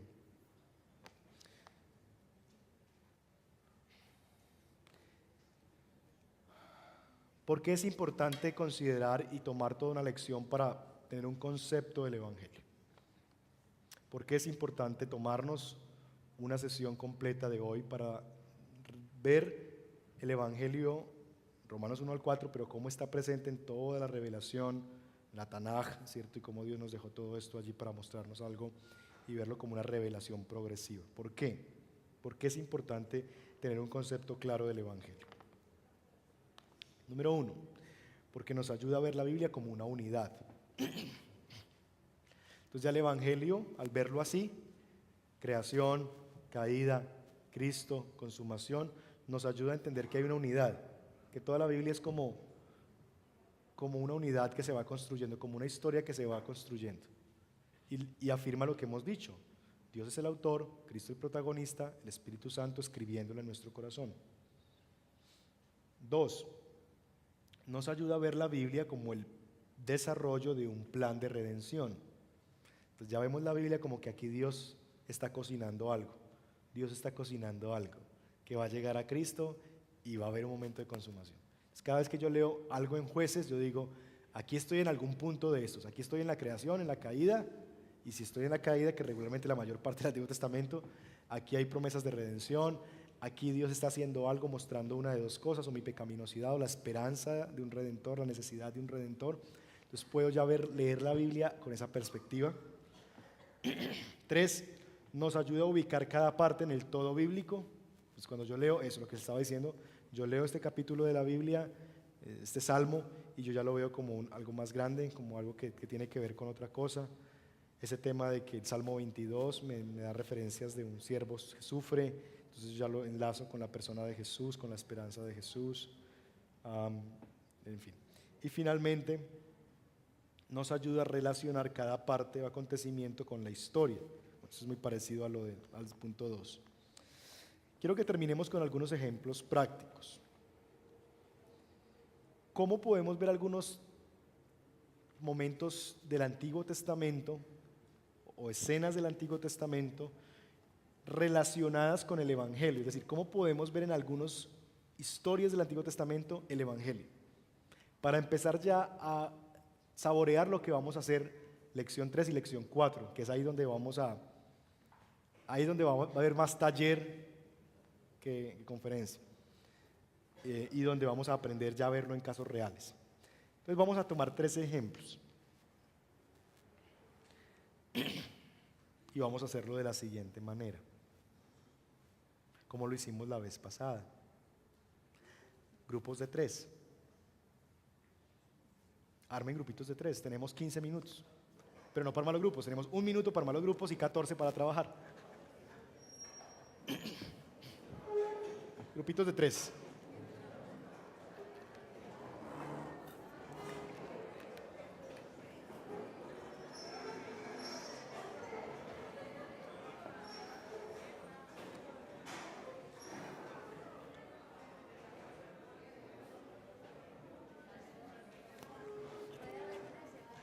Quítalo porque ese es el pastel. Sí. 3 o 4, máximo 4 pues, ¿para qué? No les muestre el pastel, hombre. Muy bien, se va a poner de pie uno de los 3. Solo uno de los 3 o de los 4. Solo uno.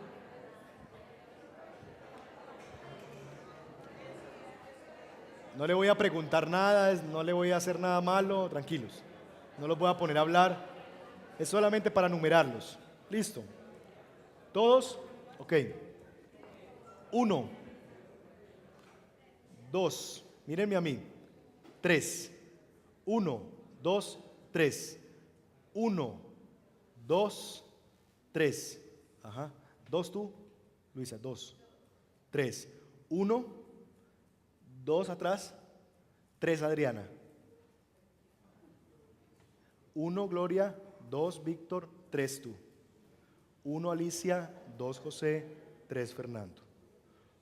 1, y tú al grupo es 1, 2, 3 Yoli y 1.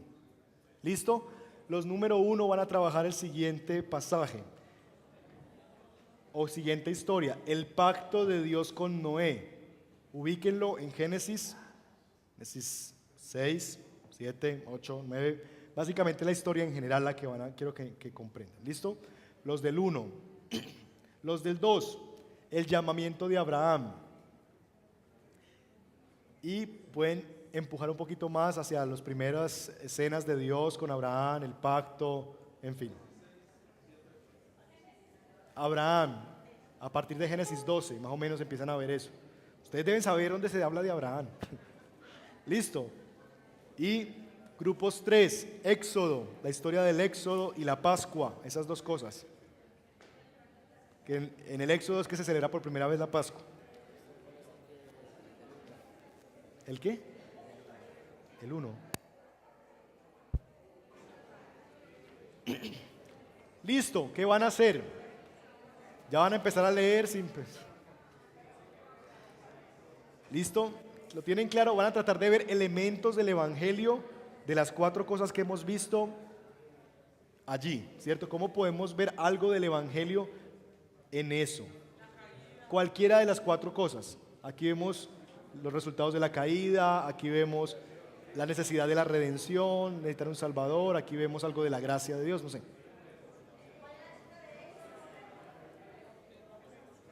¿Cuál grupo? Desde Génesis 6, creo que arranca. La historia de Noé. O 9.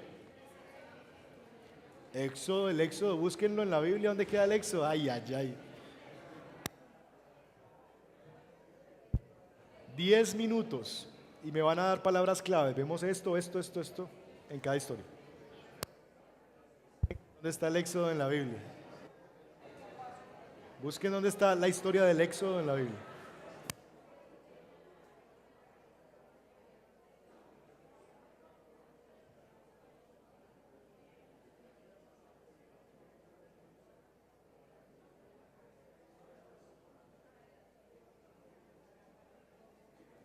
Éxodo 12 más o menos, 11 y 12.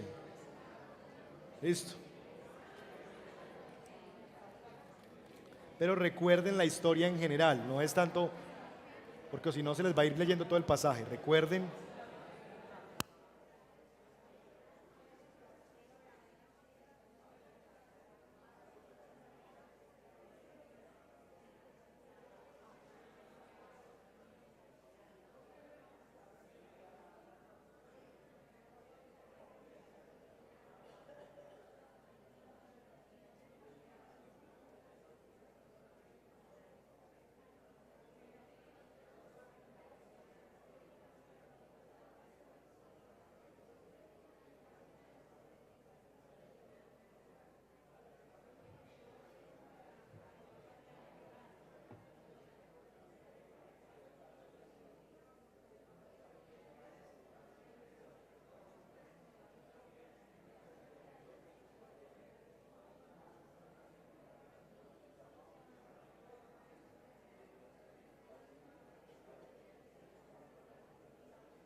Lo respondo para todos.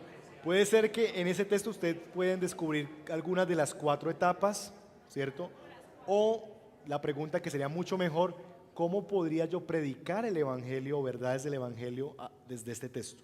Es decir, ¿cómo yo podría llegar a predicarle, ya sea a un grupo pequeño, a un niño, algo del Evangelio? ¿Cómo este texto me abre la necesidad de que necesitamos el Evangelio?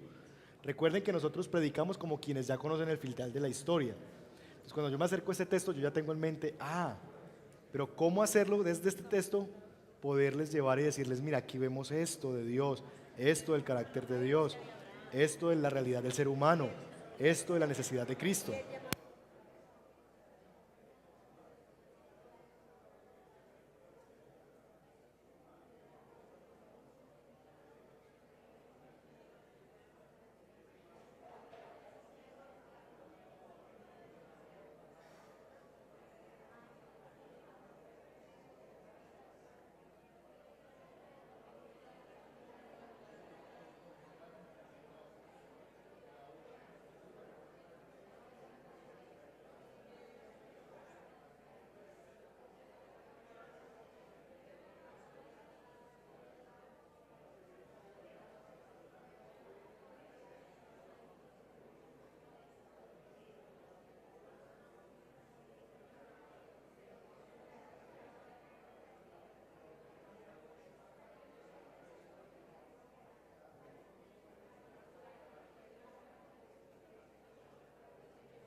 Un minuto más, un minuto.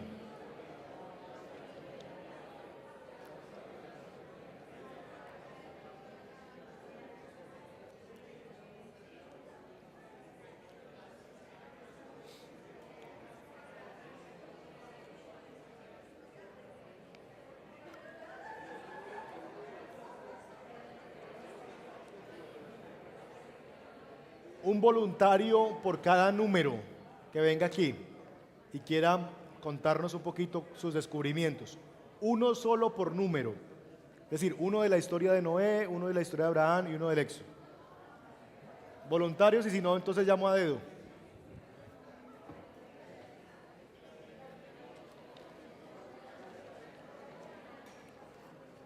Nelly viene por los del número.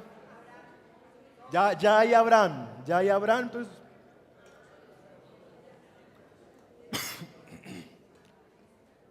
Necesitamos a Noé y al señor Éxodo.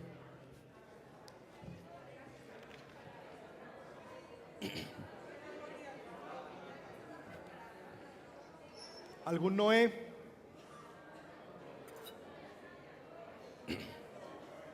¿Quiénes tienen a Noé? ¿Quién más tiene a Noé? ¿Quién más tiene a Noé? ¿Alguien quiere venir? ¿Isabela? Vamos. Éxodo, alguien, Éxodo. Venga pues Heidi, Éxodo. Éxodo, Heidi. Mauro, ya tenemos aquí a Noé. Sí, no me dijeron, yo les di plazo. Se te adelantaron. Ya tengo también a Éxodo, ya tengo a Éxodo. No me dijiste. Ya me dijo alguien más. Heidi, venga pues, si no otro. Muy bien. A ver, vamos a tratar de hablar duro. Vamos a escuchar, por favor. Vamos a escuchar. Vamos a escucharlas a las hermanas. No vamos a hacer comentarios después de que ellas hablen. Yo voy a dar algunas. Hoy no hay respuestas acertadas o equivocadas. Hoy lo que quiero que veamos un poquito es dónde estamos y un primer intento, porque lo que vamos a aprender, lección 3 y 4, dentro de 8 días y dentro de 15, es precisamente esto, cómo hacerlo, ¿cierto? Entonces, aprender algunas reglas, algunas cosas, aprender a tener ojo para detectar algunas cosas. Puede ver que ya estas chicas, mejor dicho, la tienen clara y no, pues ¿para qué van a venir?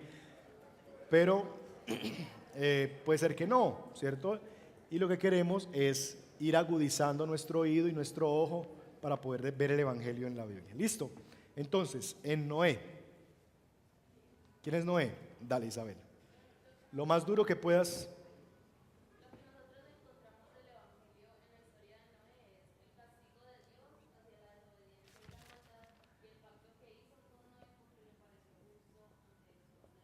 Wow, castigo de Dios por maldad, llamémoslo así.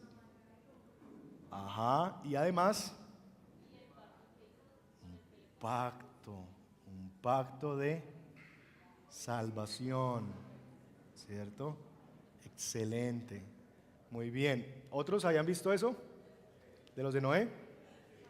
Muy bien, básicamente lo que vemos en Noé es eso, un pacto de salvación, solo por gracia. Dice en algún punto del texto, y Noé halló gracia ante los ojos de Dios. Un pacto de salvación por pura gracia, pero también nos muestra el juicio de Dios por el pecado del hombre. Esa verdad que Romanos va a decir, la paga del pecado es muerte. El hombre ha pecado tanto que Dios dice, voy a acabar con todo. Entonces podemos ver estos dos elementos en la historia de Noé, la justicia de Dios o la justicia que demanda Dios por el pecado del hombre y además un ¿cierto? Un primer pacto de salvación. Ya vemos el elemento de la gracia. Por la gracia de Dios es que Él escoge a Noé. Muy bien, excelente. Abraham. Bueno, la historia de Abraham es bien amplia, pero creemos que en él hay las primeras pinceladas del principio de la salvación por la fe. Abraham es llamado en la Biblia el padre de la fe. Fue el que sin tener nada, ni hijos, ni un llamado a un sitio específico, le creyó a Dios. Creyó en la promesa que él le dio.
Ajá, muy bien, excelente. Es una respuesta de fe. Vemos ahí un escenario de un hombre que le creyó a Dios, ¿cierto? El tema de que ya se hace necesario y empieza a entenderse el tema de la sangre como un escenario necesario para la redención, para los pactos, y lo que llama ella un pacto, pacto de sangre, que aquí hay que verlo de dos escenarios, ¿cierto? Por un lado, la expresión de los profetas, y esto haga Dios y aún te añada, ¿cierto? Esa expresión quiere decir que así como esos animales fueron partidos, si yo no cumplo el pacto, aún eso me va a suceder a mí. Pero en Abraham particularmente vemos ya un escenario de que ese pacto de sangre y cómo Dios mismo se compromete, ¿cierto? Y es el fuego quien pasa por los dos en medio de los animales, ¿cierto? Es Dios quien se compromete allí, es un pacto unilateral y empezamos a ver eso. Maravilloso. Éxodo. Lo que nosotros encontramos en este texto fue más como la justicia y la ira de Dios. Yo pienso que todos sabemos que el texto de la Pascua es cuando Dios los manda al pueblo israelita a sacrificar corderos y a marcar sus dinteles de las puertas con la sangre del cordero. Podemos ver que pues, Jesús es el cordero, puro y sin mancha, y ahí podemos ver que hay un sacrificio, que Él nos ofrece una protección, que Él en su justicia, pero también en su ira y en su bondad, Él cuida a los que Él ama, pero también les da el merecido a los pecadores, porque es cuando va a pasar el ángel de la muerte a matar a los egipcios. Y por lo menos en el versículo 27,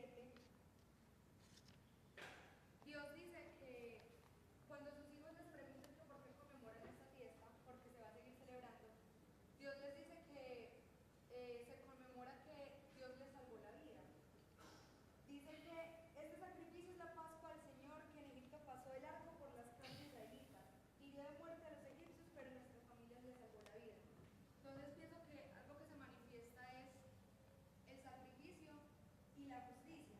Además de que el pueblo israelita era un pueblo caído, que estaba en desesperación, estaba en tristeza, entonces también es como un nuevo pacto y una promesa del Señor de salvación.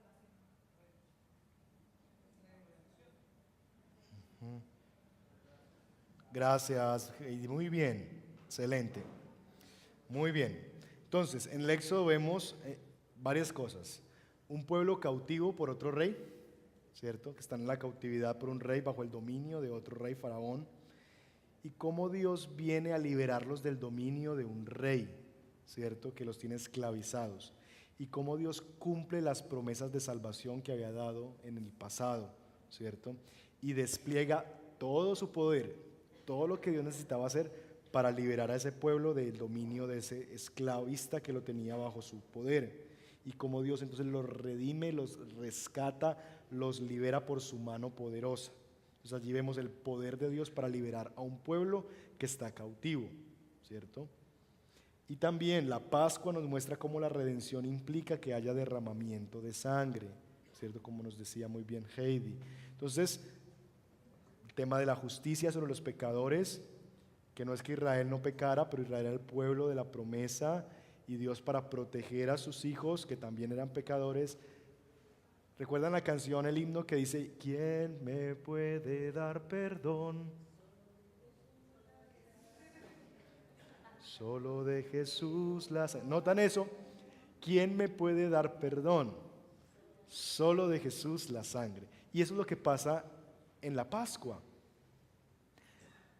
Cómo el pueblo halla el perdón de Dios y la justificación de Dios. No es porque el pueblo no fuera pecador y los egipcios sí. Es porque solo la sangre los protegió a ellos de lo que ellos también merecían, porque también eran pecadores. Pero la sangre del cordero que está en los dinteles los hace a ellos también ya retirar la ira de Dios sobre estas casas. Entonces allí ya empezamos a ver símbolos que nos apuntan a una verdad más grande. Entonces, para cerrar e ir a casa, ¿ven cómo empezamos a ver la Biblia de otra manera? ¿Cómo ya dejamos de enseñar a niños o hermanos? Hay que tener la fe de Abraham y hay que ser valientes y hay que ser como los israelitas y pedirle a Dios que nos salve. Dejar más el moralismo, decir yo puedo hacer esto, yo tengo que pedir esto, a empezar a ver el Evangelio en esos pasajes. Tarea. Tarea. Y nos vamos. Vamos a hacer lo mismo, pero en casa, individualmente. Lo mismo que acabamos de hacer con esas 3 historias, pues vamos a hacerlo con otras 3 historias, pero en casa. Va a escoger una de las 3. Si quiere hacer las 3, y usted es de esos estudiantes que le gusta hacer más de lo que le mandan, está bien. Si no, va a escoger 3 historias y va a hacer lo mismo que hizo acá. Primera historia, la tentación de Israel en el desierto. Segunda historia, David y Goliat. Y tercera historia, la historia de Esther, particularmente lo narrado en el capítulo 2, pero puede ver todo el libro de Esther, ¿cierto? ¿Cómo veo yo en estos 3 pasajes? Y ahí está, la ley, los profetas y los escritos. En esos 3 textos, una relación de esas historias con el Evangelio. Listo, vamos a hacer otro intento para ir afinándonos. Tentación de Israel en el desierto, la historia de David y Goliat y la historia de Esther, que es un libro relativamente corto que podemos leer. ¿Estamos? Ok, Padre, gracias por esta noche, gracias por ayudarnos, celebramos que tú nos has ayudado, gracias por ayudarme a hablar y a terminar esta noche, gracias por mis hermanos, su amor, su paciencia, su compromiso, también la luz que tú les has dado, Señor. Gracias por eso, Señor, que tú eres un Dios bueno y nos llevas hacia ti, nos iluminas en tu palabra. Y gracias, Señor, gracias por mostrarte y mostrarnos a Cristo en la Escritura, mostrarnos tu historia y tu plan perfecto, el Evangelio de Dios, desde la eternidad y hasta la eternidad. Te adoramos a ti, llévanos con bien a casa, síguenos permitiendo amar tu palabra, verte a ti en ella, Señor, y ayúdanos a poder cada vez más, no solamente saber el Evangelio y cómo conocerlo y poderlo ver manifestado en cada rincón de la Escritura, sino también cómo podemos enseñarlo a otros, para no quedarnos en el moralismo, para no quedarnos en hazlo tú mismo, para no quedarnos en piensa así o decláralo, sino poder ver desde cualquier pasaje de la Escritura a Cristo y predicar el Evangelio allí. Así que ayúdanos y síguenos dando esa gracia, te lo pedimos en el nombre de Jesús. Amén. Amén. Buenas noches.